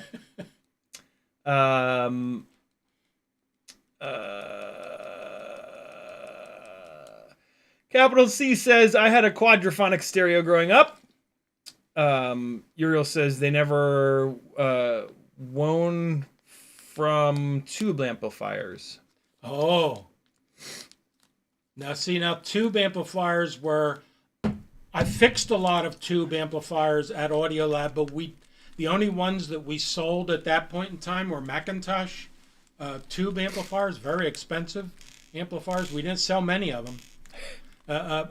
Almost everything that I fixed was transistor. Thank God. And now it's all IC. Right? Now it's not even transistors anymore. They have integrated circuits for doing it all. Right. I had to repair FM stereos that were discrete components. Ugh. Although that's probably easier Than tubes. than well, I mean now this shit's just not repairable, I guess. So it actually Well, it's an IC. When you get a preamplifier is a chip. right. So if it fails and you can get the chip, and it's not one of those like these things, you can't. Yeah, right. right. You need This is what I'm thinking. You like, need a just can't fix microscope that. and one of those robotic arm things to work on those chips, but they exist, and you could do that. You could replace these chips, but those setups with the microscopes and the robotic arms are very expensive. Right. Most Hot air station as well. Most independent stereo shops couldn't afford that equipment. Oh, it's funny. Where are we at here? Temava says, I remember you building a Grinderino a while back, but never saw the flight footage. What was your opinion of it? Did you go sub 250 or just whatever ended up being? It's great. It's a great frame. It's heavy, so trying to stay under 250 with it is not the way to go. If nothing else, then like no cop is ever going to be carrying around a scale with them. So build it to be 300, build it to be 280, 290, whatever. Mine ended up being, I put big ass motors on it, 1804s. I think it ended up being like 310 grams. It flies great at that weight on 3.5-inch props. But yeah, don't do sub 250 on a Grinderino. It'll fly. Also on a 3.5-inch prop, it's too light. Sub 250 is too lightweight. It'll be too floaty. And so, yeah, Grinderino frame, perfect build for like 300 grams, 310, 320, 290, 280, that kind of world. FizzPV says, I use a head mic setup for my overheads when I have my acoustic drums mic'd up, 2 mics at ear width, hard paned. Wow, mics at ear width. That's interesting. I never thought about that. That's binaural. Oh, yeah, right. Binaural auto. Yeah. Yeah. Martin Tanley says, you a gamer at all heard of the new game that's breaking all kinds of records called Claire Obscure 33? I play DayZ and Gran Turismo 7, and that's it. I would rather put more time into less games than play a million different games for an hour. And I try not to play... I try to play as little as I possibly can. I've never heard of this Claire Obscure though. Claire Obscure 33. What on earth is that? Claire Obscure 33. I play threes. Well, this has 2 threes in it. Explore a world. Oh, that looks wild. That looks wild. Clicking off of it so that I don't get interested in it. Yeah. Mick Mucus is in the house. He says, "Did you see Polyester? It was in Smell-O-Vision." No. I assume that you're kidding about it being in Smell-O-Vision. I've not heard of that. I don't. I thought there were theaters set up to do that. Oh God, really? I thought so. Godzilla Terrible says, "Sorry I'm late. Can't believe I almost missed Papa Ciotti FPV." FizzPV says, "Tell your dad I got an 80s Mackie 24 channel analog recording board with the British preamp. Still sounds better than modern digital interfaces." You never really got into like recording. I did not. Just playback, really. Yeah. Well, the only thing I recorded of note was Daytona 200 motorcycle races. Right. At had to be in the, no, it was in the 70s. No, it might have been 70s, 80s, somewhere in there. Sue and your mother and I would go to Daytona, Florida.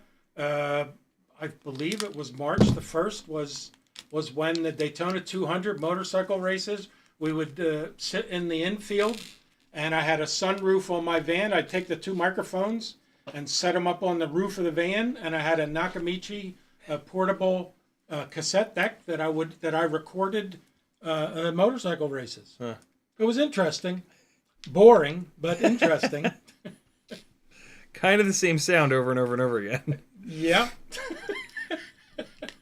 But you could hear some of the passes, I'm sure. Well, you could tell the rice burners from the Harley Davidsons as they would go past. But that was about it. Right. The Yamahas sounded just like the Hondas, sounded right. just like the Kawasaki's, and those would all go by first, and then that's right. After a while, and then taking up the rear were the Harley Davidsons. The motorcycles where the engineers spent their time figuring out how to turn gasoline into sound rather than power. Yeah, like the Mustangs. Yeah.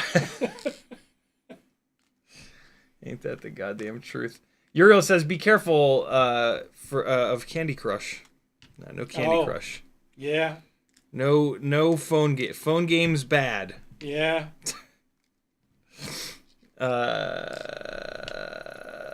Talha says, "Have you tested any 04 5-inch frame recently?" Not a single one.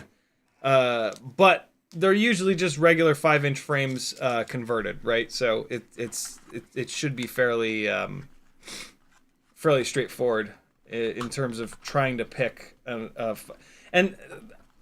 to be honest, I would not do a 5-inch build with 04. Like, using 04 as an FPV camera, I think it makes more sense than using 03 as an FPV camera, because 04 at least has good low light performance. But boy, you're spending $240 on an FPV camera and VTX. That's kind of insane. The whole point of the 04 Pro to me is to use it as your HD camera, and in that case, that's going to be a 5-inch rig that's outrageously lightweight. So that's a 4-inch build, as far as I'm concerned. I think it would be really cool to do a super strong 4-inch 04 Pro freestyle rig. I can't believe I haven't seen more of it. FPV Emperor says, "Papa Ciotti is just as cool as the sun. Love you guys." Thank you, brother. Levster says, "Check out Discord General Nonsense. I posted a rig with a great Whoop RHCP antenna." Hold on, I don't even have Discord opened. All right, I'm opening up Discord. Ant BVTHC says, "Do you like solitaire or poker? Then you should try the game Balatro." No. There you have it. Simple. Threes is concise. That's my. Threes is my stimulant. I play threes when I'm That and GT7. Sitting relaxing. No, I never played G7 when I'm on the toilet. What am I looking for on the Discord? Great Whoop RHCP antenna. Oh, I see it. I see it. What is that? You 3D printed a little cover for it, it looks like? It's hard to see. That's slick. I think you TPU printed a cover. You know what's interesting about that? There's a school of thought where you don't want to have... the antenna designer needs to take the protective casing into consideration. So if you buy an antenna that doesn't have a protective casing and then you put one on it, you can hurt its performance, right? Anything on the outside of the antenna is going to affect its performance. So it's sort of not a good idea to put anything that you've made on the outside of an antenna. You should buy an antenna that has the cover, because in theory, the manufacturer of the antenna accounted for that, right? And made sure that it was tuned properly for that. Makes it RF transparent. In the Navy, antennas on the masts of the ship were marked "Do not paint," so you didn't want to put paint on the outside of an antenna. Even the thickness of the paint. Yeah, I mean, because I guess there's those antennas they're trying to fire around the fucking world, right? You didn't want to be close to them when they were transmitting. Jesus Christ. Yep. It would just get hot though, right? It wouldn't like. Although was it like a micro? It was more like a microwave with that kind of power. They were microwaves, and what I'm thinking of are radar antennas. They wouldn't get hot because the radars are only high power for a very brief instant, microseconds, and then there's a very long period of receiver. Right, it would the same antenna would be used as the high-powered transmitter to send the RF pulse out, and then you were looking for the echoes coming back. Right. And the echoes coming back, depending on how long away, how long they came back compared to the transmitter pulse, sure, that would give you distance. And then you'd make the antenna rotate, and that would give you direction. And then the fire control technician antennas, they would go up and down also to give you altitude, because the surface search radars wouldn't give you altitude, but they would pick up airplanes. And you could tell they were an airplane by how fast they moved compared to the ships. Right. Yeah. That is scary stuff. Well, what's really scary is the where the transmitter in the radar that I was most familiar with was a magnetron. Magnetron is what's in your microwave oven. Yeah. Right? In a microwave oven, they're on for minutes. In the radar, it was on, like I say, for microseconds. And that was on a waveguide that would go up to the antenna. And then the reflected signals would come back down that exact same waveguide and go into the low noise receiver.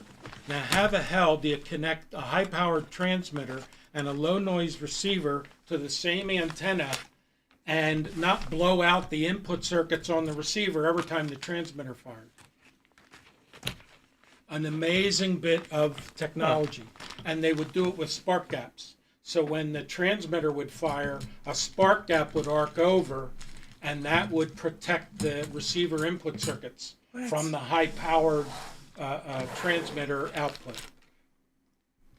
Yeah. Fuck does that work?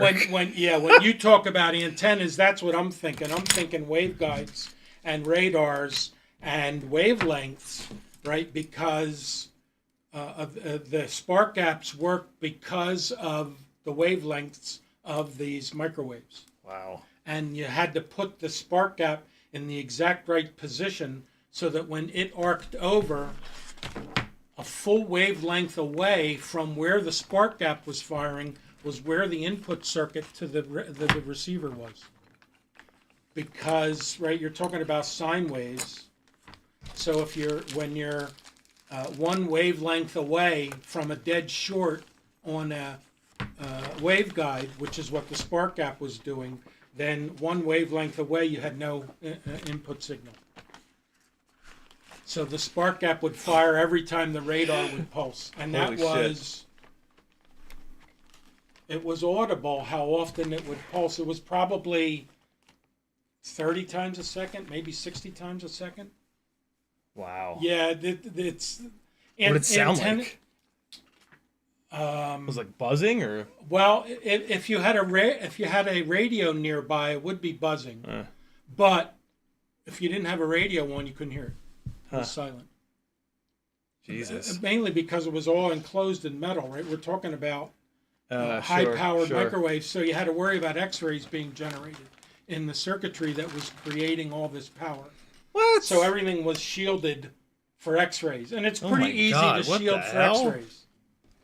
Yeah, when you talk about antennas and circular polar, left-hand polar, Jesus, that is, antennas are magic. That's FM. Yeah. Yeah. They are magic. They are. That is truly magic. One thing that you haven't talked about is the distance. You're talking about your video transmitters. The distance from the radio transmitter to the antenna should be an even wavelength or an even half wavelength. Right. That distance is very critical also, in addition to the length of the antenna. Right. So they're both critical. So it makes a lot of sense to buy antennas and not modify them. When you start modifying the antenna, you may or may not improve the performance. Probably won't. Yeah, but I think because you got to get it just right. Yeah, but the distances that you're dealing with here doesn't matter. Yeah, right. It's you're doing, although I mean you're doing good enough. We'll push it to the end of the range. Yes. At that point, it does matter. Yes, that's correct. When you do long distance stuff, but like in the room or you can tell even when you go upstairs, your antenna performance starts to fade. Not near the limits going through a sheet of wood. Well, you have metal in here, right? You have a true. A little bit. Do you know what the frequency is of your of your acoustic panels up here? Right, you can figure it out, right? It's just the speed of light. Yeah, it's just the speed of light and the distance, right? Because radio waves travel at this. Okay, let's say 60 hertz. The power coming out of your wall. Right. The wavelength of that is about 3,000 miles. Huh. And that's because in a 60th of a second, light will travel about 3,000 miles. Jesus right? Christ. That's 186,000 miles a second. So literally, that many miles is that? That's right. That's one cycle of your sine wave. Wild. I didn't realize it was that long. And that's 60 hertz? 60 hertz. Well, it's the speed of light, right? 186,000 miles a second. A 60th of a second. So a 60th of 186,000 miles. That's longer than 3,000 miles. But the math at that point, and that's hertz. That's not megahertz. That's hertz. That's great. Right. 60 hertz. Right. 60 million hertz. Now you're getting. That's where you get down into the 1, 2, 3 inch type things. So that's why you can measure this resonant frequency of your little squares here in your in your ceiling. That's insane. But that's probably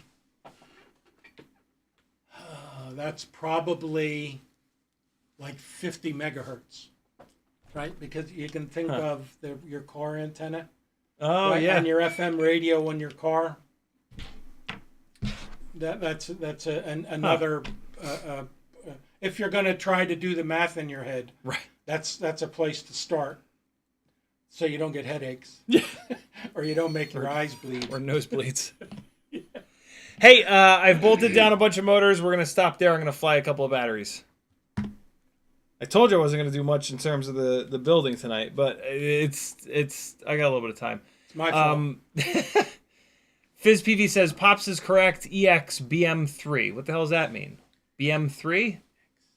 What's BM3? Example BM3. BM3. Bolilo says, you guys have a super similar laugh. Sometimes I can't tell who's who. Nice. Levster says, it is the Maple Wireless 1S IPEX Lollipop. Comes with that shrink on it. Okay, very cool. Cool Power says, I mean, this is the era of lead paint. So yeah, that was the era of lead paint. So you wouldn't want to paint over a radar with lead, antenna with lead, right? FizzPB says, the new Aegis radars run constant. Ours would cook seagulls as they flew out in front of them. My God. That's brutal. What about the poor technicians who had to work on the antennas? Dog's outside being bad. I'm gonna have to go run and get him. Uriel says we had an army radar, other systems that you're not allowed to walk in front of. Nuke your balls off. Ask him if he knows Holland Signal or Thales. I worked there. Same. No. There you go. Answer's no, bro. No. A ship out of Norfolk and a ship out of Philadelphia. This is the 1.4-inch prop rig, my friends, that I'm... Are you, Stevie, wondering this? I hope not. I might have to run upstairs, though. Now we're good. Nope, not good. Yep, I'm good. Is it here? Yeah. Okay. And the little screen, but not the big screen. Yeah. The Perfect. little window, I'm sorry. Yeah. OBS. Right? Yeah. Awesome. This battery was just sitting, and it's hurting. I don't know what that's about. I used it for something the other day. Maybe I used it all. You know what I noticed, see how it bounces Gary, back. 365. is look. Should be okay. See the reflection of the gate in the TV? Yeah. Fly at the TV, and then zoom. And break it. Well, okay. It's an old TV. And then I can get a new TV. And then I can get a TV that's not burned in the corners from GT7 and... Is it burned in? Is that the plasma? Yeah. That we bought? They weren't supposed to last that long. No. Amazing. And it still looks great. The blacks are black. It does look very good. It's just not big enough. I took a couple pictures of it. I'm actually going to put it on Facebook Marketplace. If I can get like $300 for it, I can go get the same size in QLED from Costco. Holy shit, the TVs are cheap at Costco. Jesus. Well, today they are. That's exactly why I'm thinking of doing it. Yeah. So. Although, hang on to this because its price is going to go up.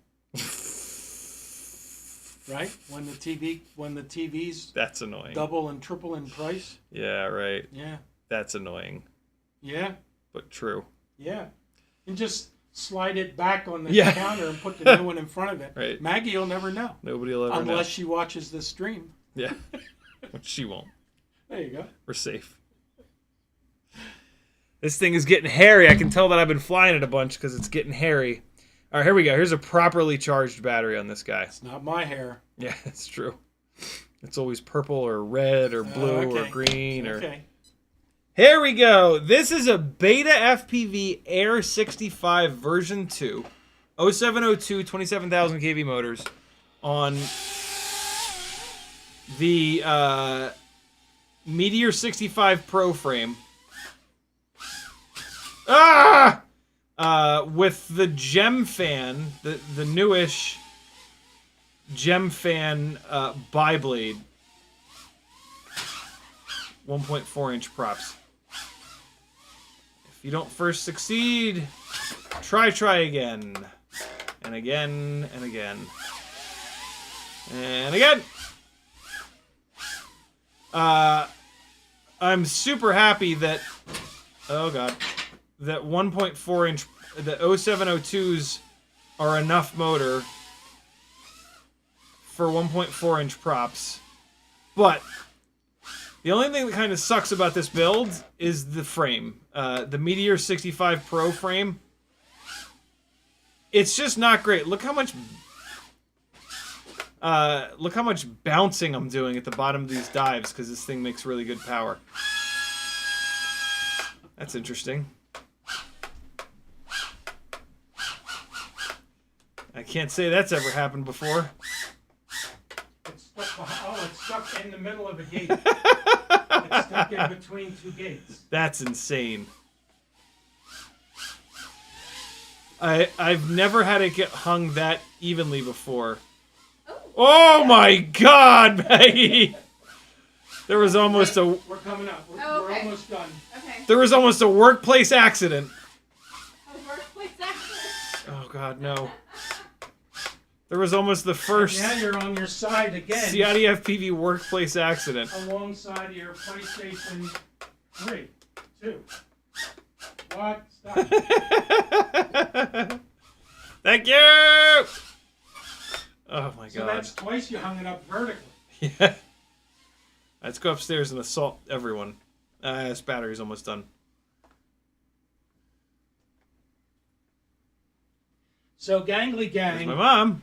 I only watch Aaron There's my fly FPV drones. And Aaron is very modest and telling me that the only thing he ever says is that he's not a very good pilot. How good of a pilot is Aaron? Is he in the top 1,000 pilots in the world? Probably about right. Top 500? Top 100? What do you think? Ugh! Like I say, I watch very little video other than Aaron's, so I don't know. Aaron? There is a right answer, friends. No, not really a right answer, but definitely top 1,000, maybe top 100, maybe, Yeah? maybe. Okay. The problem is, there's just one person's idea of good can be completely different, right? Like somebody could watch me and be like, "That guy's the worst pilot ever. He crashes a lot." This like, would be okay. freestyle pilots, not racing pilots, right? Yeah, for sure. Racing, Yeah. I'd be in the worst Yeah. 100 in the world. Yeah. You're in my top 10, son. Oh, shit. Actually, I don't think I could name 9 other pilots. Yeah, that's the problem. So that puts you very high up in my top 10. Oh, jeez. That's how you need to look at it. What was that? That sounded like carbon fiber. I just keep kicking this little drone down here, but not very hard. And I'm only kicking it, I'm not stepping on it. Oh, God! Oh, I can't believe it went through that. It hit the ceiling, but then still went through the cube. That was cool. Oh, God! That you should fly out of. It's just right there. You go. Oh, no! Yes, here he comes! Oh, he's on fire! Teddy! Whoa! Oh, he's chasing it. Oh, yeah. Oh, yeah. Oh, Although yeah. He doesn't bite him. Oh! He just wants to be close. There he goes. He just wants to bully it away. Yeah. He thinks he's getting it to go away. Oh, wow. He is... Oh, he hit it! Oh, big tough guy. Tough guy in the house today. Oh, we're getting some good footage of Teddy. Oh! Oh! Oh! Oh! Oh, no! Oh, it was all going so well. Here he comes. Oh, Teddy, you stink, my friend. Oh! Yeah, he was outside, wasn't he? He got wet outside. No, no, no!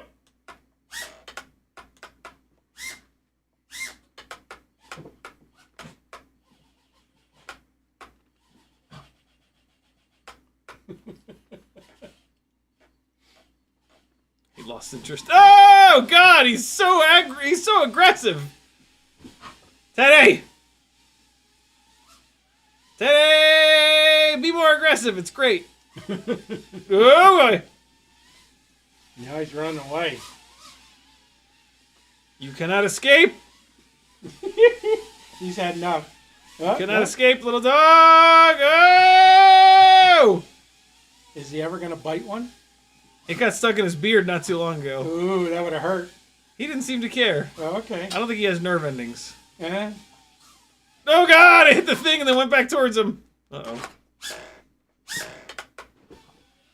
Teddy. He's all in it now. Teddy.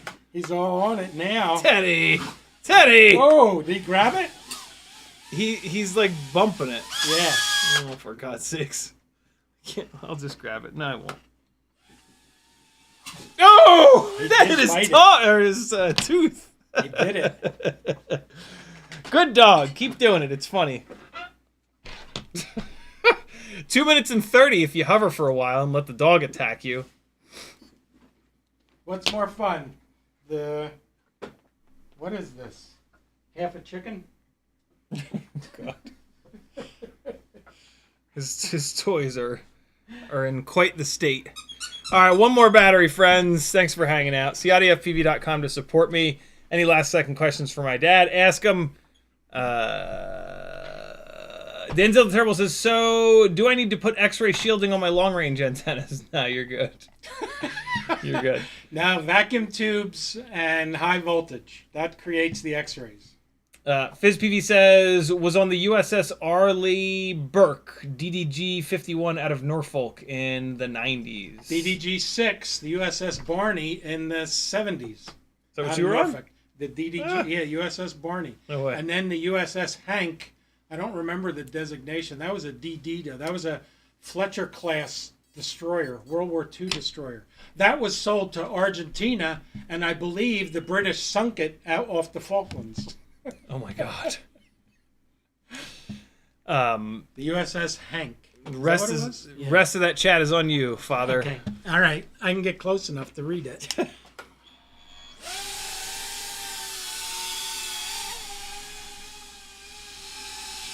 Oh, Cole Powers thinks you need to race to get better, but you lack discipline. Oh God, I hit the things. Too much wax off, not enough wax on. Oh my God, Teddy. Teddy face punching.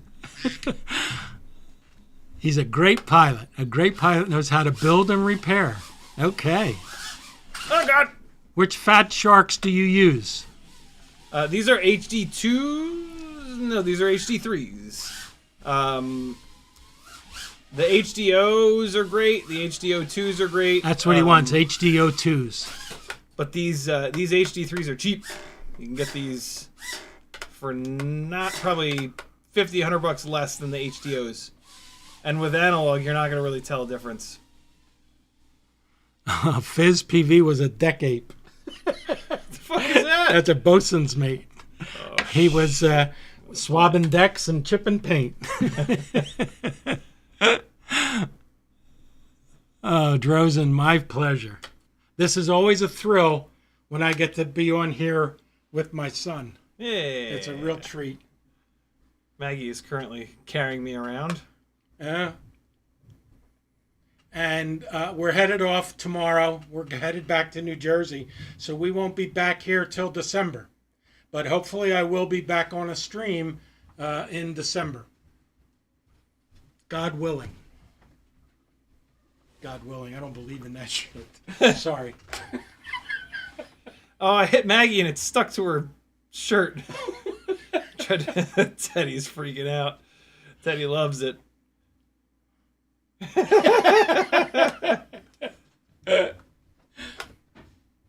Oh God, I hit one of the lamps good and hard. Oh God, Teddy. Oh God, Teddy. Oh God, Teddy. He's protecting the women of the house. Don't forget, Mother's Day is Sunday. Oh my God, this dog is being crazy tonight. Oh, Teddy. Fair winds and following seas. Thank you, Fizz. The double laugh. Ooh, Teddy, he cut me off. Oh, Teddy. Oh, this dog, he's got my number. There we go. Up, up, up. All right, now he's calm. Oh my God. I hope everybody else likes watching me harass Teddy, because when he's down to play, it's on. I like it. We ain't doing any other flying other than dog-based flying. Well, there's a whole battery of harassing Teddy. I'm amazed how you get down the steps. Yeah. They were hard. The steps were hard to learn. Oh, yeah. Oh, and boy. It's amazing that you get down sometimes perfectly clean. Yeah. Oh, there we go, friends. Thanks for hanging. We're good on chat, Father. We're good. I think Awesome. I got everything but maybe the last one or two. Can't wait to see you back on. Me too, Dronzen. Thanks for hanging, friends. I'll see you guys on Sunday at 3 o'clock. Closing words by Father Ciotti. Whenever you go in to the bathroom, make sure there's toilet paper in the holder. When there isn't, the ass gaskets don't do a bad job.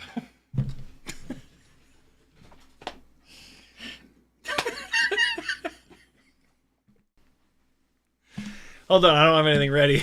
That would have been so much better if I just ended the stream on that. But I didn't have anything queued up, and now it's for OBS is frozen. There it goes. Here's a little bit more flying from the Tiny Whoop Open. Love you guys. Bye.